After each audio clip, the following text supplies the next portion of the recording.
Hey everyone, thought I would introduce to you today a really fun little keyboard that I came across. This was something that my office just happened to be giving away, and I was fortunate enough to pick it up and find it before anyone else, so I kind of think it got avoided because it's an old keyboard, and who wants an old keyboard?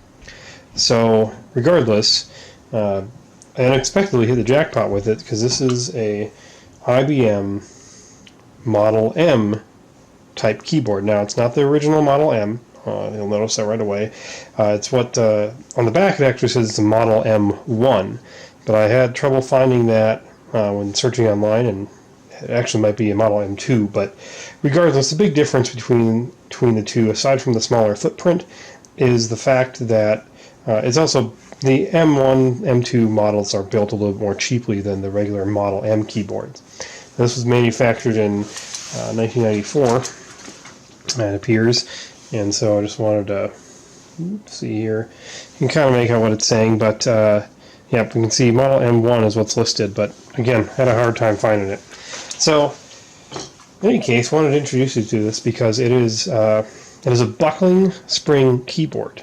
Most of the switches and most of the keyboards that you hear making clicky noises are switches keyboard, and but this is a buckling spring, and the buckling spring is a bit more complex and it's a bit more expensive to manufacture, so you don't really come across them much anymore. And new ones that are USB, new ones are going to run you at least usually about $80+ if it's a brand new one, as opposed to one that was found or a refurb or what have you. So this is kind of the neat thing about it. So just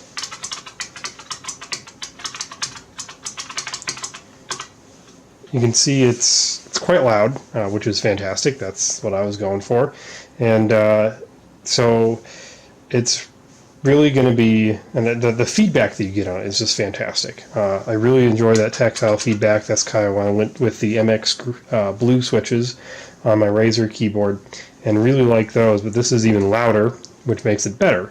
And it's really cool because it's buckling springs. It's a whole different type of technology, and so I thought I'd share it with you. So as you can see, again, like, it can get quite loud when you're typing on it, so I'm looking forward to bringing that one to work. One of the other interesting things about this is, so it required a bit of cleaning, and I used my little pry bar tool here. If you don't get the keys back on right, this is what's different about switches. Switches, you can just pull off the keys willy-nilly and just throw them back on, no problem. But with buckling springs, you actually have to line it up pretty well, so you can kind of see with even a light touch, you get a nice click. But that's kind of telling me it's on right, but if I go here, which this one wasn't put on correctly, there's nothing. Other control key, nice click. So what we end up having to do is actually go and pop these off.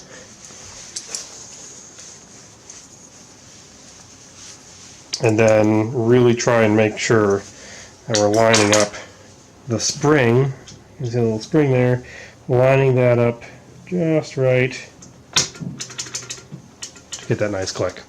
So this is it. This is the IBM Model M1/M2 keyboard, buckling springs. If you happen to find one laying around, I highly suggest picking it up.